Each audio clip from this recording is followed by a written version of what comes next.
법에 비추어본 세상 사는 법 이어갑니다. 빈장민 변호사님 나와 계세요. 안녕하세요. 네, 안녕하세요. 예, 변호사님 오늘은요 지명 다툼 사건을 좀 가지고 왔습니다. 경남 남해군과 하동군 이웃사촌으로 친하게 지내왔는데 이 새 연육교 명칭을 두고 수개월째 갈등을 빚고 있습니다. 오늘은 이 문제를 좀 짚어보려고요. 네. 부산에 계시는 청취자 여러분들께서는 1박 2일이나 2박 3일로 뭐 근교에 놀러 가시는 일이 좀 있으실 것 같은데요. 네네. 어디를 많이 가시나요? 이런 데 많이 가죠. 남해. 그렇죠. 많지만은 아마 남해나 하동 쪽으로 가시는 분들이 많으시리라 생각이 됩니다. 예. 저 역시도 많이 갔고요. 네. 같은 바다지만 또 부산과는 조금 다른 멋이 있어서 좋고 하동의 경우는 또 녹차로도 유명하죠. 네. 그래서 저도 뭐 가끔 가보곤 합니다. 네네. 그런데 뭐 아시는 분들은 아시겠지만 남해는 원래 섬입니다. 네. 그런데 1973년에 이 섬인 남해군과 육진 하동군을 연결하는 이 남해대교가 개통이 되면서 네. 자동차로 편리하게 오갈 수 있게 되었습니다. 네. 그러다 보니 전국 각지에서 많은 관광객들이 찾게 되었고요. 예.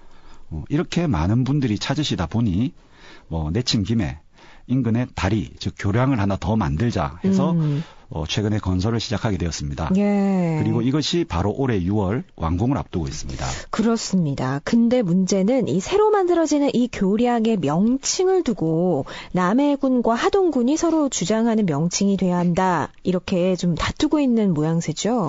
네, 그렇습니다. 일단 남해군 측에서는요.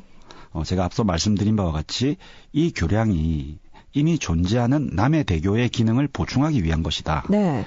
그래서 설계 당시부터 이 교량을 제2남해대교라고 불렀다. 그리고 실제 이 다리를 이용하는 사람들은 육지에서 대부분 남해를 찾기 위한 사람들이 이용한다.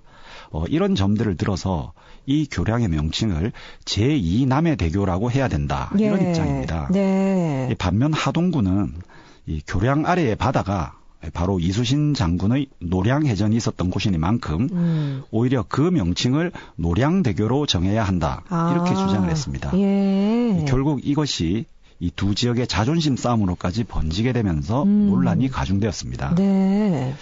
통상 이렇게 이제 명칭 다툼이 생기면요. 네. 국가나 지자체의 이 지명위원회라는 곳에서 문제를 다루게 됩니다. 네. 그래서 일단 이 다툼은 이 경남도 지명위원회로 넘어갔는데요. 지난해 12월 19일 세 차례의 회의 끝에 이 양측의 주장 및 근거가 모두 타당성이 있다고 하면서 결국 이런 결정은 국가가 해야 된다. 예, 이런 식으로 이 경남도 지명위원회는 이 문제를 국가지명위원회로 떠넘겼습니다. 그렇군요. 결론을 내리지 못했네요. 네, 그리고 이제 지난 9월에 국가지명위원회는 최종적으로 하동군의 안을 받아들여서 이 교량의 명칭을 노량대교로 결정을 했습니다. 그랬군요. 국가지명위원회에서 노량대교로 하겠다 결정을 했는데 이 결과가 나온 즉시 남해군이 반발했습니다. 노량대교 수용 못한다. 법적 대응도 불사하겠다. 그러면서 이 명칭 결정 효력 정지 가처분 신청, 행정소송을 순차적으로 제기한다. 이런 입장인 것 같은데 어떻게 전망하세요? 말씀하신 대로 이제 이 국가지명위원회의 이런 발표가 나자 이 남해군은 이제 왈칵 뒤집혔습니다. 네. 예, 민관합동대책위원회를 구성해서요. 남해 지역명이 빠진 이런 장명은 받아들일 수 없다. 이렇게 하면서 말씀하신 대로 가처분이나 행정소송 등과 같은 모든 수단을 동원해서 이를 막겠다는 입장을 보이고 있습니다. 네. 사실 이 국가지명위원회는 심의기관입니다. 그래서 이 결정이 있다고 해서 법적으로 해당 교량의 명칭이 확정된 것도 아니고요. 이를 토대로 이제 국가가 결정을 해야 확정이 되는 건데요. 네네. 근데 사실상 이제 이 지명위원회에서 심의한 내용에 따라 결정이 됩니다. 그렇군요. 보면 이제 곧 지방선거도 있고 해서. 그렇죠. 예, 그렇죠. 이제 그래서 남해군 측에서는 이제 이에 대해서 가처분이나 행정소송 등을 제기할 확률이 커 보이기도 하고요. 네네. 아마 이에 대해서 사법부의 판단을 지켜봐야 할 것 같습니다. 네. 그런데 이제 이와 유사한 판례들을 좀 살펴보면요. 네네. 사실 사법부에서 구제받을 확률이 그렇게 높다고는 보이지가 않습니다. 아, 그래요? 좀 유사한 사례가 있어요? 네. 이 사례는 이제 경부고속철도 KTX죠. 네. 이것을 타고 가다 보면 천안 아산역이라는 지명이 있습니다. 있어요. 네네네. 네, 이 명칭과 관련된 소송이 2003년경에 있었는데요. 예. 이걸 잠시 소개해드리면은, 네. 이때 역 명칭과 관련해서 인근의 이제 천안시에서는요, 신천안역이나 천안 아산역으로 해달라 이렇게 요구를 했고요. 이 충청남도에서는 장제역으로 해달라. 그리고 또 아산시에서는 아산역과 장제역 중에 하나를 채택해달라. 이렇게 각자 주장을 하면서 다툼이 있었습니다. 네. 이에 대해서 이제 건설교통부 장관은 자문위원회를 구성해서 세 차례나 회의를 열었는데 네. 이 회의에서 결국 천안 아산역으로 하기로 의결을 했습니다. 예, 그러자 이제 아산시 주민들은 왜 아산이 뒤에 있느냐, 예, 이런 식으로 이 위원회의 결정이 부당하다고 하면서 정부에 감사 청구도 하고요, 네. 예, 탄원서도 제출하고 이런 식으로 또 반발을 하였는데요. 네. 이 반발이 심하자 건설교통부 장관은 아산시장에게 명칭은 천안 아산역으로 하되 네. 뒤에 괄호를 넣어서 네. 명칭을 추가해 줄 텐데 어떤 것을 추가해 줄지에 대해서 아산 시민들의 의견을 모아보라 이렇게 요구를 했습니다. 네. 이에 대해서 2003년 9월에 아산시는 이 괄호 안에 명칭을 같이 넣어주겠다는 이 건교부 장관의 의견에 찬성을 하는지, 예. 찬성한다면 어떤 명칭을 넣는 게 좋은지 이 사안을 두고 주민 투표를 실시하기에 이르렀습니다.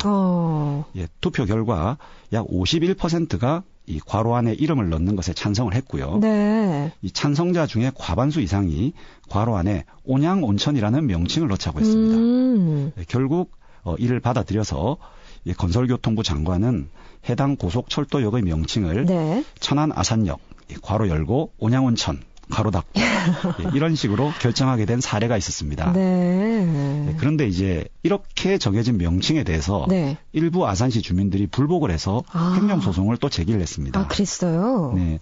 이에 대해서 이제 우리 법원은 원칙적으로 건설교통부 장관, 네. 즉 정부는 고속철도역 명칭을 결정할 재량권이 있는데 네.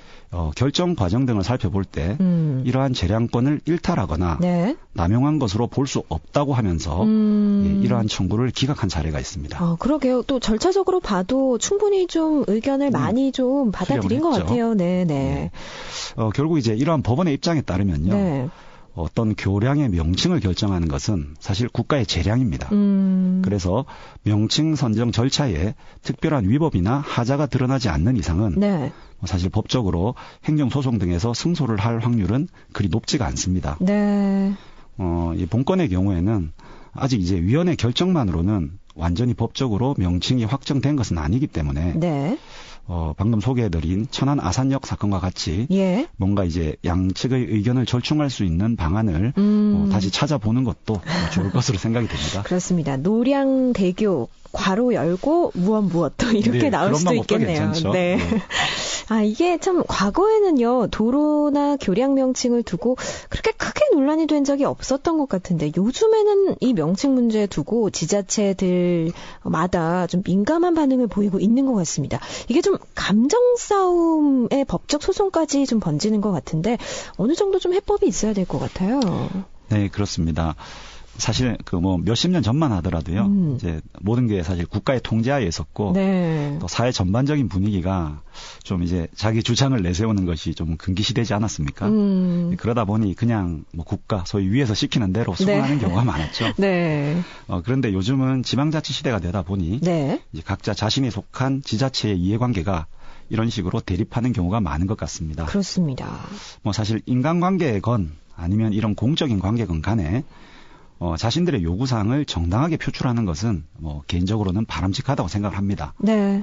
하지만 이제 문제는 그것을 해결하는 과정이 다소 좀 비합리적이지 않나. 네. 즉 주장할 것은 주장을 하되 또 양보할 부분은 과감하게 양보를 해야 되는데. 그렇죠. 소위 이제 자존심이다 뭐다 하면서 무작정 자신의 입장만을 강요하는 경우가 좀 많죠. 예, 예. 이는 좀 앞으로 개선이 되어야 할 사항으로 생각이 되고요. 네. 이번 사건과 같이 도로나 이 교량의 명칭의 경우도 마찬가지라고 생각이 됩니다. 네. 법적 다툼이 필요하면 해야죠. 예, 예, 예. 그런 것을 하지 말라는 것은 아닌데요. 네. 하지만 법적으로 다투건 아니면 법 이외에서 다투건 간에 지나치게 자신의 입장만을 주장하지 말고 합리적인 선에서 타협점을 찾으려는 노력이 필요하지 않나 생각이 됩니다. 네. 그리고 또 이를 위해서 선행되어야 하는 것이 바로 최종 결정 주체인 이 국가나 지자체가 어떻게 결정하는지에 대한 명확한 기준을 확립을 하고 선정 절차도 투명하게 만드는 것이 좀 필요할 것으로 생각이 됩니다. 그렇죠. 예, 그래야만 이제 이해 당사자들도 수긍을 하게 될 것이고요. 네, 그렇습니다. 이게 또 선거 앞두고 있어서 아마 더 민감하게 좀 반응하는 게 아닌가 이런 생각도 들고요. 자, 교량 명칭에 대한 다툼이었고요. 이번에는요, 식당 명칭과 관련된 소송을 한번 살펴보겠습니다. 이 사리원이라는 이름의 독점 사용을 놓고 두 식당이 다툼을 벌였습니다. 최근에 대법원 판결이 나왔다고요? 네, 혹시 청취자 여러분들께서는 사리원이 뭘 의미하시는지 아세요? 아실까요? 뭔가요? 네, 뭐 저도 잊고 있다가 판결문을 보고 이렇게 알았는데요. 네네. 이 사리원이라 함은 지금은 이제 북한이 점거하고 있는 황해도의 지명으로 황해도의 도청 소재지라고 합니다. 아, 네. 그리고 이곳은 불고기와 냉면으로 유명한 도시라고 합니다. 그러다 보니 이 우리나라의 사리원 불고기, 네. 사리원 묘목 등 맞아요. 가게명에 이제 사리원이라는 지명을 포함하는 것이 약 30곳 이상이나 된다고 합니다. 많이 본 것 같아요. 좀 익숙해요. 네, 예. 그렇죠. 네. 이번 사건은 서울 강남에서 사리원 불고기를 운영하는 남호 씨가 대전에서 사리원 묘목을 운영하면서 이 사리원 묘목을 상표 등록을 한 사람에 대해서 상호 등록이 무효다. 이런 소송을 제기한 것입니다. 네. 우선 소를 제기한 이 나 씨는요. 강남에 있는 불고기집입니다. 네. 사리원식 불고기를 팔던 외할머니로부터 1992년에 가게를 물려받아서 현재의 상호인 사리원 불고기로 지금까지 영업을 하고 있다고 합니다. 네네. 92년도부터 지금까지. 근데 반면 이 소송의 피고였던 이 대전의 사리원 묘목은요. 1951년에 개업을 했고요. 이제 96년도에 이 사리원 묘목에 대해서 상표 등록을 마쳤습니다. 그렇군요. 먼저 문제를 제기한 것은 이 대전의 사리원 묘목 측이었는데요. 자신들이 먼저 상표 등록을 해두었음을 이유로 이 강남의 사리원 불고기 측에게 내용 증명을 보내서 이거 우리가 상표 등록했으니까 니네 가게 이름 바꿔라. 이런 것을 요구를 했습니다. 우선 이 사건을 이해하기 위해서 제가 사전 지식을 하나 말씀을 드릴 텐데요. 뭐 우리 부산의 예를 보면은 가야밀면이 있죠. 이런 밀면집이 있는데 이 가야밀면의 경우는 사실 부산 여기저기에서 많이 볼 수가 있습니다. 많아요. 굉장히 많아요. 그렇죠. 근데 이 가야밀면집은 본점은 제가 알기로는 부산 진구 가야동에 본점이 있는데요. 그 이외의 지역에 분점이나 직영점은 없다고 합니다. 그런데도 이제 여기저기서 가야밀면 혹은 가야밀면이 포함된 상호를 사용하고 있습니다. 맞아요. 그 이유는 간단히 말씀을 드리면은 가야밀면이 본건에서 이제 문제가 되고 있는 상표 등록을 하지 않고 소위 원조 가야밀면집이 이 상호를 다른 사람들도 자유롭게 사용할 수 있도록 했기 때문입니다. 즉 특정 상표를 등록한다는 것은 그 상표의 소유자에게 다른 사람으로 하여금 이 상표를 사용하지 못하도록 막을 수 있는 권한을 부여한다. 이런 의미입니다. 그러면 그냥 제가 원하면 내가 정한 그 상표 등록이 아무데나 어떤 상표든 등록이 가능한가요? 사실 원칙적으로는 가능합니다. 그런데 이제 상표법을 보면요. 예외적으로 몇 가지 이제 상표 등록을 할 수 없는 사유를 규정하고 있는데요. 그중 하나가 현저한 지리적 명칭이나 그 약어로 된 상표. 좀 어렵지만 그냥 지리적 명칭은 사용할 수 없다는 것입니다. 이를테면 누군가가 이 부산 이것을 상표 등록을 했다. 그러면은 그 등록권자는 전국에 부산이라는 명칭이 들어가는 상호에 대해서 이를 사용하지 못하도록 할 수가 있는데요. 그러면 안 되겠죠. 좀 말이 안 되네요. 그래서 이제 이 부산이라든가 서울이라든가 이런 상호는 상표 등록을 할 수가 없고요. 그렇기 때문에 누구나 자유롭게 해당 지역의 명칭을 자신의 상호에 넣어서 사용할 수가 있는 것입니다. 이 상표 등록에 대한 그 개념은 이제 좀 잡혔어요. 그러면 이런 지식을 토대로 이제 본 사건으로 한번 들어가 보겠습니다. 이 대전의 사리원 묘목은요. 자신들이 이 사리원이라는 명칭을 96년도에 상표 등록을 했다는 이유로 강남의 사리원 불고기 측에 대해서 이 사리원이라는 명칭을 사용하지 말라고 요구를 했습니다. 그러자 이 강남의 사리원 불고기 측은 앞서 말씀드린 바와 같이 부산이나 사리원 같이 현저한 지리적 명칭이나 그 약어 등으로 된 상표의 경우는 누구든지 자유롭게 사용할 수 있도록 특정인에게 상표 등록을 해줘서는 안 되는 것인데 이 정부가 상표 등록을 해준 것은 잘못되었다 하면서 이것이 무효라는 주장에 소를 제기한 것입니다. 예. 그런데 이제 1심 특허법원에서는요. 네네. 이러한 주장을 받아들이지 않았습니다. 그랬군요. 제가 좀 전에 청취자 여러분들께 이 사리원이 무엇인지 아시느냐고 제가 여쭤봤잖아요. 네네네. 근데 이때 사리원이 황해도의 도시 이름임을 떠올리신 분들이 과연 몇 분이나 계셨을까 좀 궁금한데요. 확실히 부산이나 서울 이런 것과는 많이 좀 차이가 있죠. 예, 아마 그렇게 많지는 않으셨을 것입니다. 네네. 이 해당 하급심의 논리도 바로 그것이었습니다. 사리원이라는 이름을 이 지리적 명칭이다 이렇게 생각하는 사람은 별로 없고 예. 오히려 이제 불고기나 냉면을 떠올리는 사람이 많다. 맞아요. 네. 그래서 이 사리원이란 명칭을 부산, 서울과 같이 현저한 지리적 명칭이라고 보기는 곤란하다. 이렇게 보았습니다. 네. 즉 상표 등록은 유효하므로 먼저 등록한 사리원 묘농만 이를 사용할 수 있다는 취지의 판시를 한 것입니다. 그렇군요. 근데 지금 대법원 판결이라고 제가 말씀드렸는데 1심은 이렇게 나왔는데 뒤집혔나 봐요. 네, 뒤집혔습니다. 네. 근데 사실 앞서 말씀드린 게 말은 맞는데 결론은 좀 이상하지 않나요? 예.